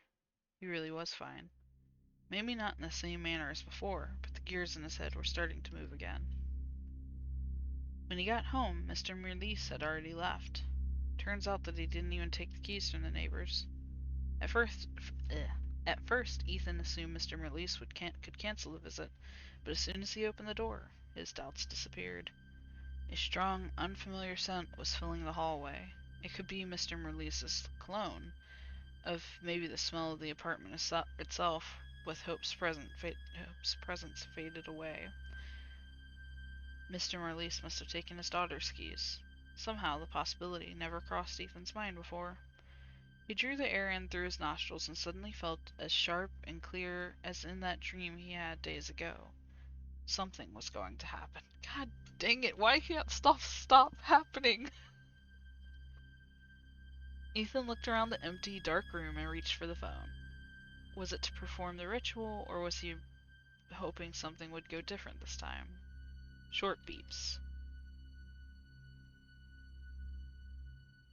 Ethan thought it was safe to say something was already happening. He only had to figure what and where. Uh-oh. Something had changed in the picture, and it's not that Hope's favorite blouse is missing from the closet. I hope you don't have that picture hanging up in your house on purpose. If you find the difference, you win. If you find the difference, you'll know where the gears are taking you.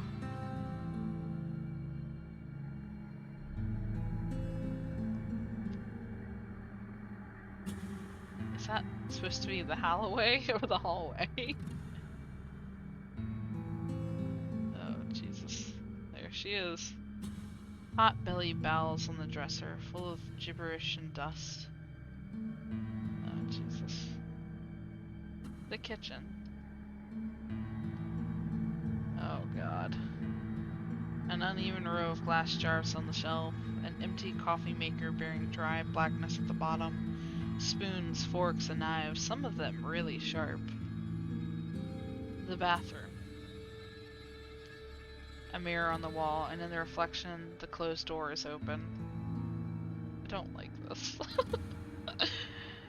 No, not here. What about... Ethan licked his split lip. Yes, that's it. He had to check his email now. Ethan was looking carefully. Seemed like a lot of time had passed. His mailbox was full of various emails, but Ethan barely glanced at their names.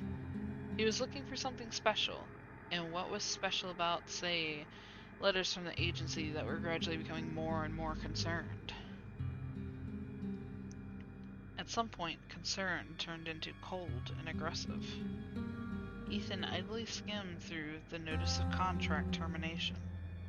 Not what he was looking for.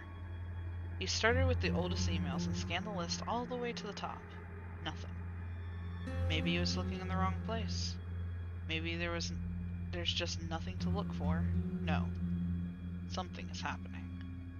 He only has to figure out what and where. Ethan got so close to the accurate answer to those questions that the light of new knowledge could have burned out his eyes. I don't like this. I don't like this at all. At the top of the list was an untitled letter. Maybe Ethan missed it the first time, and maybe it just wasn't there before. The sender was the name written Ethan. The sender was the same writer Ethan had volunteered to help, completely free of charge. You know what? I think this... Wouldn't it be crazy if Ethan's going insane because he's so bent out of shape of not getting funded for this question? What a twist. I need the money. Ethan's lungs turned into a deflated pool ball. He clicked on the name of the letter without a name. Of course, the letter actually had a name.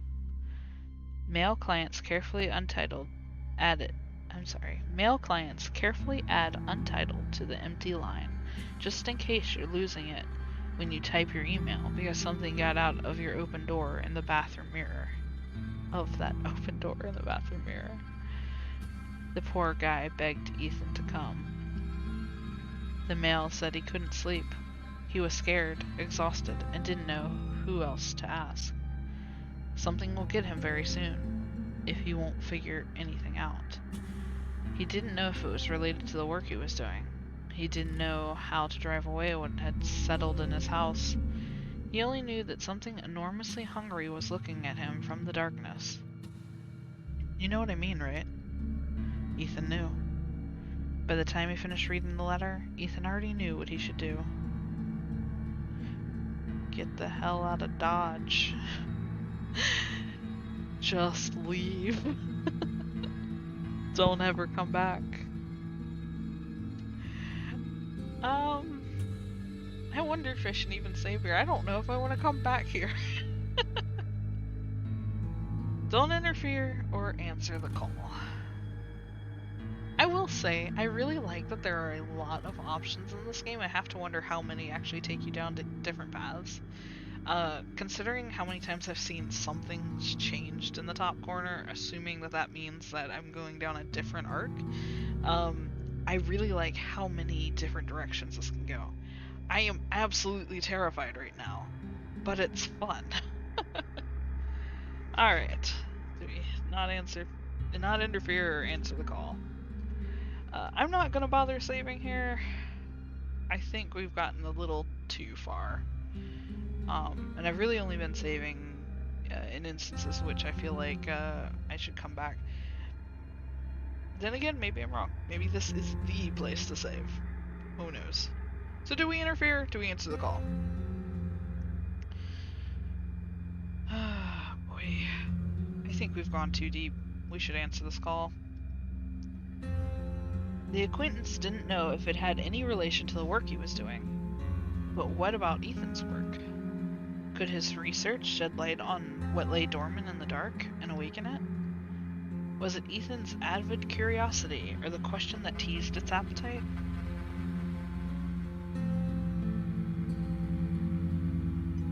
Which one was cursed, the chicken or the egg?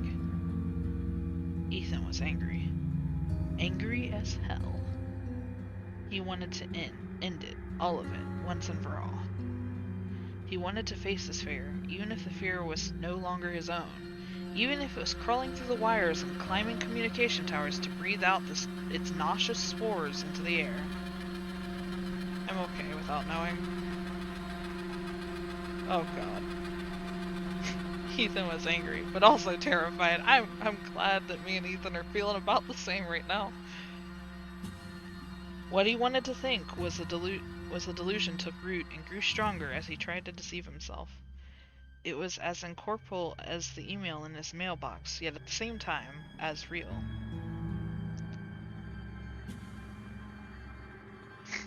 Ethan wanted to face the fear so that it would take a shape and name, a box in which that fear could fit it. Maybe then he could have dealt with it.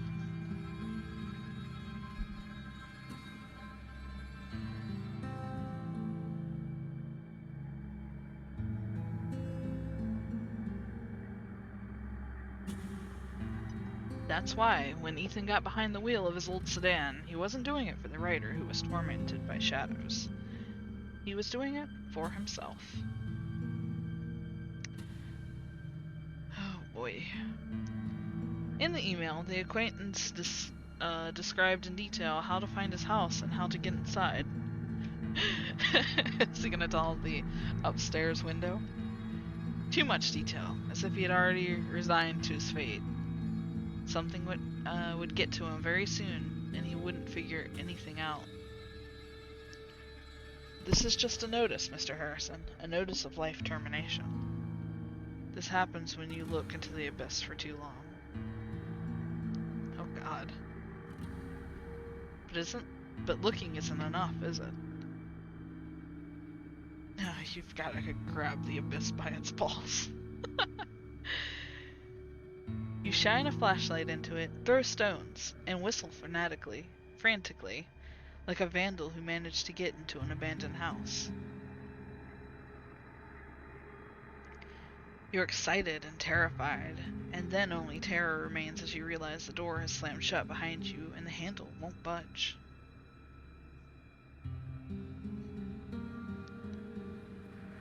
This thought made Ethan speed up, and then, just as abruptly, to hit the brakes. The wheels let out a short, hysterical shriek. The car swerved and stopped on the side of the road. The blood was pounding in his ears. Ethan's breath came in short gasps and his eyes searching blindly into the dark. After calming down a little, Ethan pretended. Who was he trying to fool? The night road was empty. He was examining his navigator, but there was but one thought in his head. What is he doing? That's what we all want to know. What the hell is he doing? Seems like he asked it out loud. There was no one to answer. It's not too late to turn back. Yes, go back home where all your pictures are turning into eyeballs. Turn the car around, go back to the city, to the apartment. Lie down on the sofa and sleep. Sleep until the morning comes. In the morning he can call Hope again and... The thought was cut short. Actually, it didn't lead anywhere from the very beginning. A dead end. The truth was he had no place or reason to go back. He wanted to go back to the past, and that task was beyond him and his old Toyota. In the present, he had nothing left but the granite gray road ahead and the decision to go. If he hurried, he might still be able to help. He can't help himself, so why not help somebody else? Look at him being super chivalrous. The slow took car off. What? That sentence would have made no sense. The car slowly took off. The rest of the way, and there wasn't much left, Ethan was thinking about his acquaintance. Or were they friends? Probably. You don't take acquaintances for a journey to the bottom of the abyss, do you? Ethan was thinking about his friend, how long he'd been awake in particular. It had been, Ethan glanced at his phone in the open glove box, quite a long time. A month or so, judging by the emails.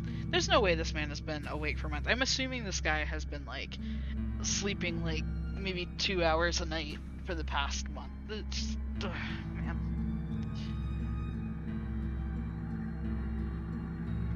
How long can a person stay awake? Not a month. The question followed his car silently. Not a living human being, anyway.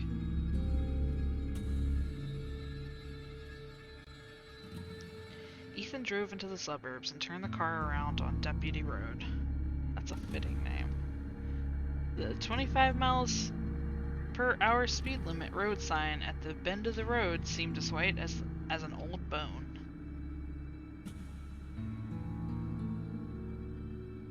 Ethan turned down Sycamore Street. The lawn in front of House 8 was overgrown with tall grass. So tall, as if it hadn't been touched for... How long can a person stay awake? I mean, even a month, your grass isn't gonna get terribly tall. I mean, I'm assuming earlier Ethan said that it was pretty cool out, so it's winter. I mean, his grass actually shouldn't have gotten that tall. Ethan thought it was probably the rainy weather. Yeah, that's true. It has been raining a little bit. A lot of it, I guess. They might actually be in kind of... Is it warmer or wetter? Who knows? He didn't remember much of the past week, but he was pretty sure about the rain. Even now, the ground was still damp and springy underfoot. Yes, it must be the rain. Humidity makes grass grow faster. Okay, so I'm confused. Because before we went to the store and Hope was wearing a scarf, I mean, I guess because it's raining, that makes sense. Yeah, okay. So maybe it's just warmer and wetter. It's probably like springtime. When he got out of the car, a shadow detached from the trees near the house. Ethan stiffened, then eased a moment later. The figure quickly walked away along the narrow concrete path. Just a passerby. Ethan watched him go. The concrete beneath his boots gave way to gravel. I have this way too loud in my headphones right now. Ethan walked past a sprawling hemlock covered with rosettes of small white flowers. The bush reached up to mid-thigh. Ooh, what's this? All the windows were dim, no lights anywhere. The house stood a little way off, dark, quiet, and still as the night itself. Almost like the house was slumbering along with its hosts. For a moment, Ethan felt stupid and was about to turn back to the car, but he stayed after all. He was invited. No, not that. He was called for help. Maybe he and his friend got a little too stressed, and that's all. Induced delusional disorder in all its glory. Maybe Ethan was desperate to be needed, so he jumped at the chance to be someone's savior. Perhaps his unfortunate friend had finally fallen asleep, and disturbing him was a bad decision overall. Wouldn't that be just shit? Well, Ethan was fine with that. He just wanted to make sure everything was okay.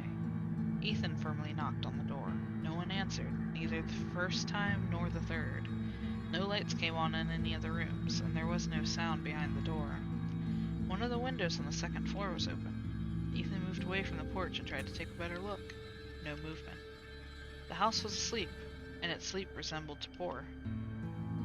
Ethan himself came to think he might be dreaming. But if two people share the same dream, is it any different from reality? Slowly, as if that really was a dream, Ethan went to the flower tub the letter had mentioned and took the spare key from its hiding place. Just as slowly, he returned to the door. Now, I want to bet right now that the guy who lives in this house has a baseball bat and he is just gonna clock Ethan. The key rattled 3 times in the lock, and the door drifted inward into the darkness. At the top of the stairs leading to the second floor, there sat a cat. Ethan tried to call out to it, but the cat didn't move, still watching him with bright round eyes. Ethan plunged into the darkness of the house. The darkness and the stench, which were almost one and the same here. Oh boy. The smell, unbearably thick, dense, wrapped the house in a suffocating shroud. Ethan tried not to think about where it was coming from. Instead, he thought of Selene, or rather, her dark counterpart, Hecate. The ancient Greek gods believed that she appears in the form of a dog. How fitting. But dogs were sacrificed to her, weren't they? Better turn the lights on. Oh no. Never turn the lights on. It was really better to, but Ethan couldn't gather enough courage to do it. Oh my gosh, me and Ethan were one and the same. Dogs are the natural enemy of cats. Light is the natural enemy of darkness. Life is the natural enemy of death. And what wish could be more natural than a wish to destroy your natural enemy? Ethan stumbled over something. He looked down. Oh no.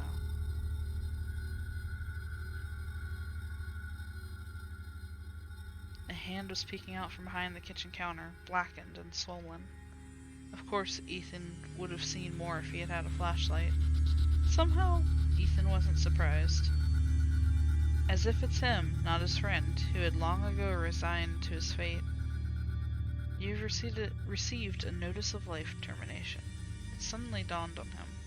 Madness, curse, death are contagious. And this is not a Dark Age superstition, but it's an actual law of reality. Selene, Hecate, Artemis. Madness, curse, and death. Here lies the accurate answer, as accurate as it gets. The answer has 3 faces, and he himself wished to look into each of them. Ding. Oh god. A sound of glass breaking in the hall, but it wasn't a window collapsing. The light bulbs. Someone was smashing the light bulbs with a bat, one by one. Okay.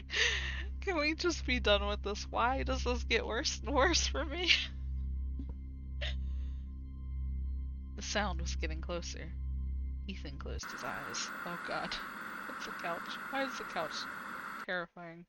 Good night. Ending 6 out of 6. Achievement unlocked. What was the question again? Achievement unlocked. Ghostwriter. Oh my goodness.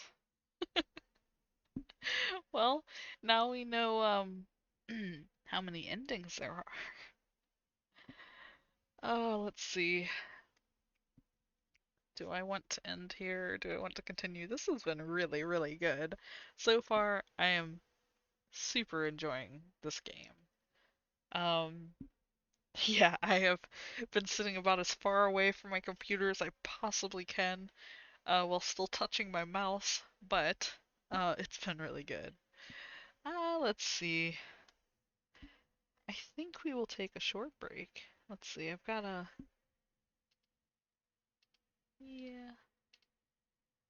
Uh, well, I had a little text box for back in a moment, but I guess not. Um, I'll take maybe a 3 to 5 minute break. And then we'll be back for the next part, I think.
Give me just another moment and we'll pick back up.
I can pass up the idea of a donut. I am waiting for a package today. I'm trying to keep an eye out. It's not here yet. I suppose it'll be here right before I go to work. It should be, I guess about 2 hours. Alright, I think we're back. Let's get rid of that little message. I think I'm gonna go to the main menu. Like I said, I think we got too far in on that first route. I guess technically your last route. To want to go back to that specific point, but we do have a lot of saves. So let's see. This one was who are you? What are you doing here? This one was pull her away from the window or not. Gosh, such a hard decision. We could also go all the way back to the beginning. I tell you what. Let's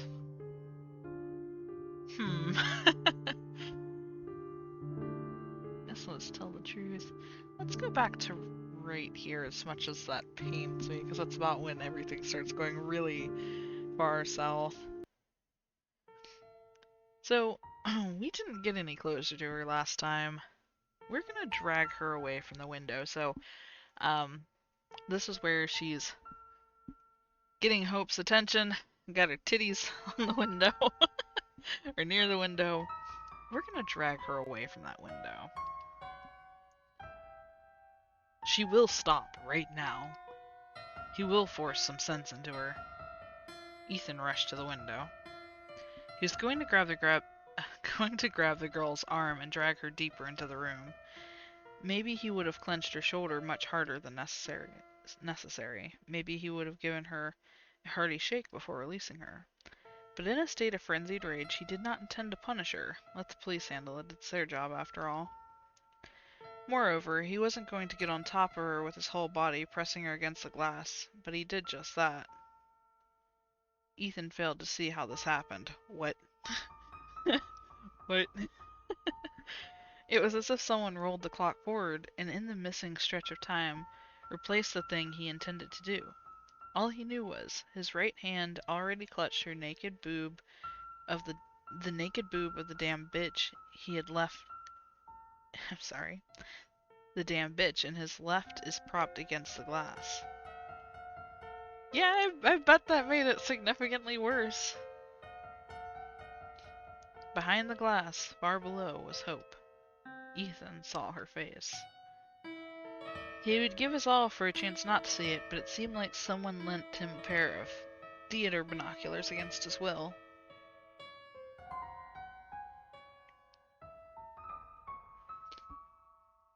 Ethan saw Hope's blue eyes turn glassy and her mouth opening as if she wanted to say something but couldn't find the words. You little shit. He didn't even have time to pull down his pants or lift up the hem of her dress. Oh, I'm sorry. He didn't even have to pull down his pants or lift up the hem of her dress. All this happened as if by itself. Jesus. When he finished, Hope was gone. His shallow, frantic breath surged in his chest and just wouldn't calm down. Ethan was crying, silently and without tears. Oh no. And then the girl's neck turned counterclockwise, crunching all the while. Ethan had a momentary thought he hallucinated. At this very moment, the girl's neck twisted again. And again. And again. I am terrified.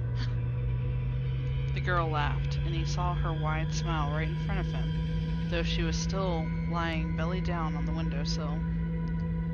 Her hand was no longer covering her mouth. Ethan saw her teeth, long and sharp. Her bones crunched, her head spun, just like the regulator wheel on a camera, and her faces were switching one after another, grinning all of them. 1, 2, 3, 1, 2, 3. The air thick and nauseating. Ethan staggered. He knew he will either vomit or pass out, and wasn't sure what will come of it up until the moment the merciful blackness swallowed him whole. I'm sorry, I keep butchering these sentences for some reason.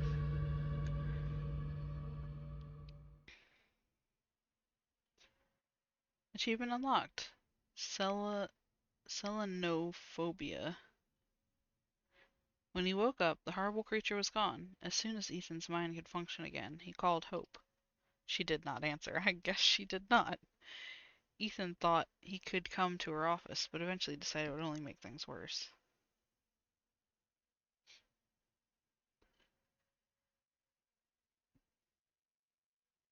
Hope returned sometime between late at night and early in the morning. Okay, so this whole scene is gonna play again. Yep, yeah. So we've been through this. But I'm gonna click kind of slow, just to make sure I'm not missing any text.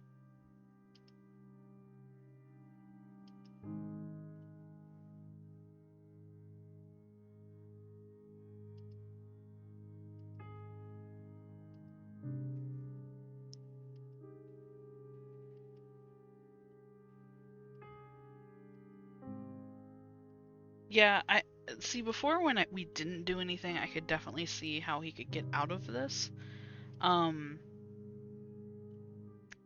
But with this turn of events, there's just no way.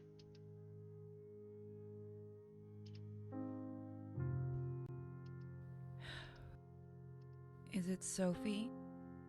Sophie Wolf, your student from the... I remember you always liked, and this one... Think. And we're just gonna Who says kind of go thinking through is- this since we've already seen this actually just earlier in this stream.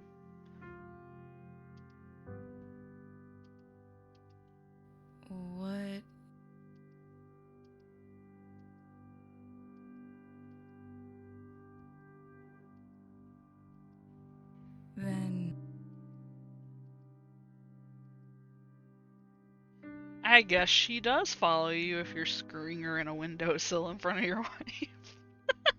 Is it good?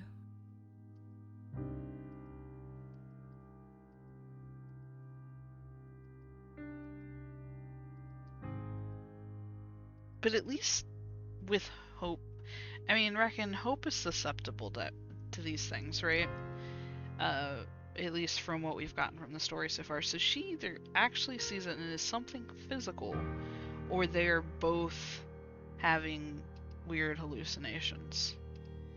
But it's really odd for two people to have the same hallucination at the same time from two different perspectives.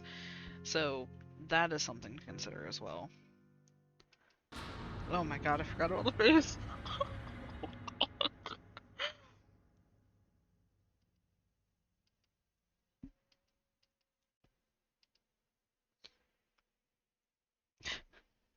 I'm so upset.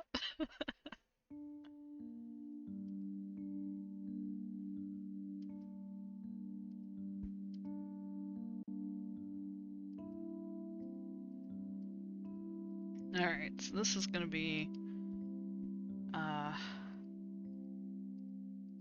this looks like it's all the same stuff up until the next question. If she changes the hair color this time. Yeah. We'll what we'll do is maybe load. You know what? I didn't realize we have a lot of save files, and I probably should have saved. I guess I'll keep that in mind next time we get to it.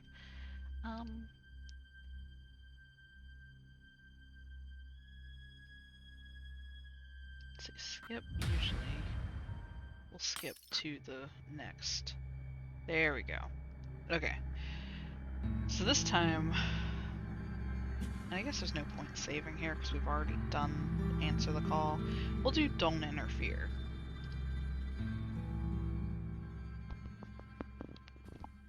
Sweat broke out on his upper lip. Ethan closed his eyes. No. Ethan said it with firm clarity. All the following words that came out of his mouth were more and more quiet until his lips moved silently. No, I'm sorry. I can't help. I'm so sorry. He really was sorry. Sorry about his former life. Sorry for himself, desperately, to the point his stomach clenched with a painful spasm. Sorry for Hope. Sorry for the poor writer who was being dragged deep into a cold vortex of darkness. But what could he, Ethan, do against that darkness? He failed. Maybe he had the skill to get the answers required, but they were buried too deep. At that depth, the water turned pitch black, and there were things in the blackness Ethan didn't know the names of, didn't want to know. He took a deep breath, as if he were actually about to dive. He then deleted the email. Achievement unlocked! Immortal through his work. The letter with the title Untitled disappeared into the dark vortex. The frantic, terrified pleas for help were erased, leaving no trace as if they never existed. No, it's not like that. Hope once told him, and it was a bad time for Ethan to recall this. The information on the internet doesn't really disappear after you click delete. Most often, it remains somewhere on the servers, and you just lose access to it. You turn the mirror to the wall and pretend like it's your fancy. There was nothing wrong with the reflection. In that case, the silent scream didn't vanish. It was now trapped. Trapped where no one could hear it. I mean, considering his state when you arrive, does it really matter at this point? I'm so sorry. Ethan covered his face with his hands.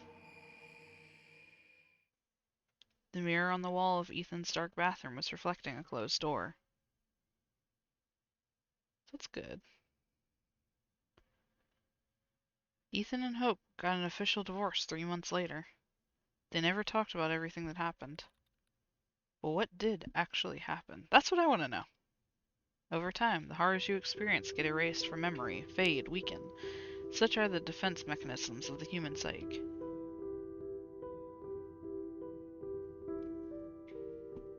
Jesus. Dad loves you and never stood silently at the head of your bed, clutching a pillow with his hands for some reason. Oh my god. When you were 8, Uncle Jeremy didn't take you behind the barn, didn't show you anything, or make you show anything. The grandmother's old wig does not and never had any long spider legs. Ethan's psyche had notably suffered, but it was playing by the rules still. He wanted simple, coherent explanations, and he knew where to get them. Dr. Laurstein was an island of clarity and sanity, and the horrors, as Ethan had discovered, fade from memory much better if you break them down into phallic symbols. Ethan wished he'd started therapy sooner. Who knows, maybe most of that nightmare could have been avoided. The police never figured out what happened, but even the clumsy versions suited Ethan much better than what he remembered. What he allegedly remembered. Week after week, Ethan felt like he was gradually recovering. Of course, he had to give up his career as an independent consultant in favor of a more predictable office job, but at least he had the money for proper therapy.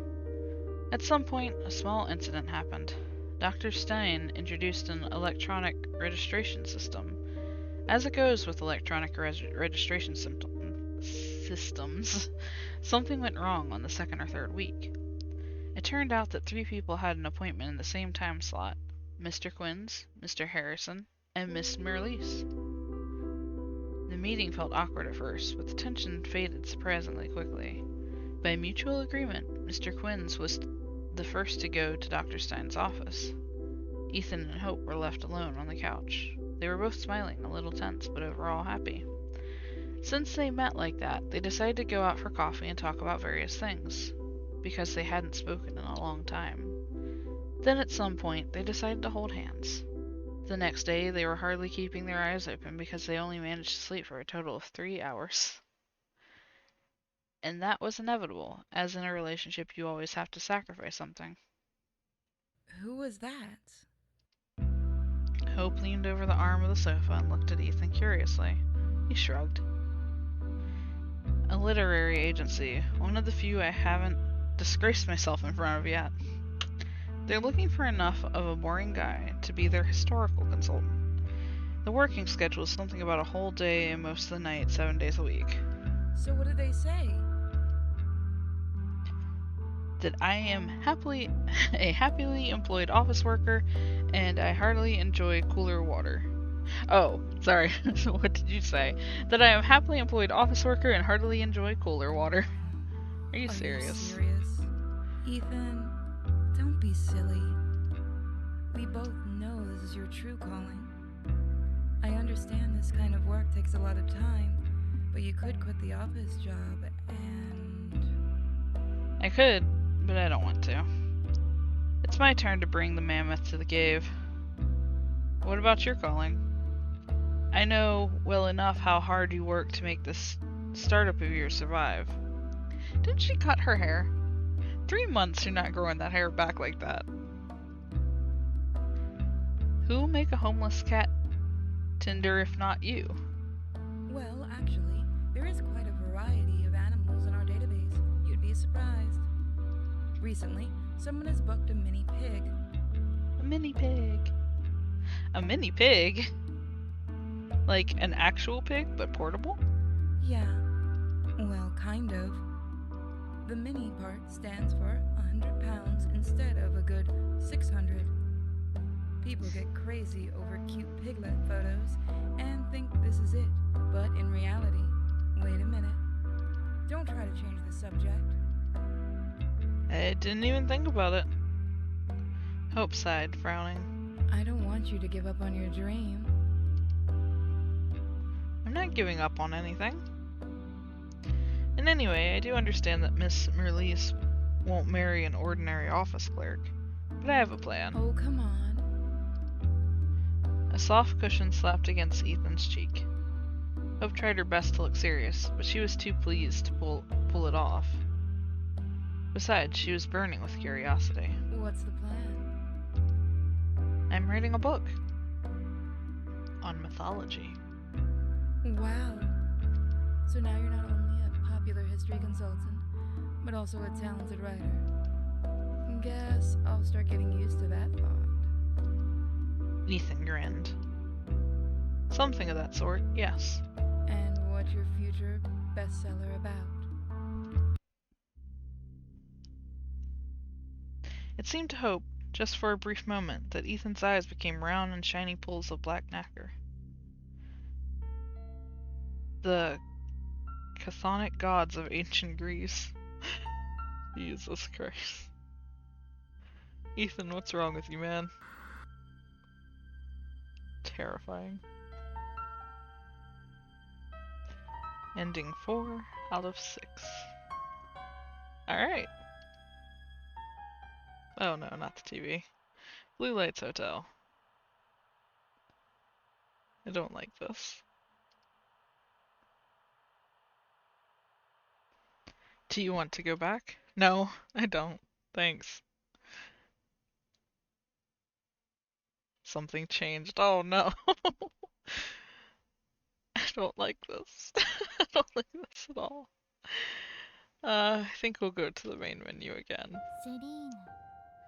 Alright, I think that's gonna be it for this time.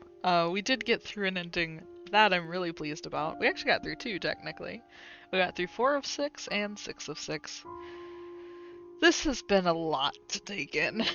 I am very much enjoying this game, as terrifying as it is.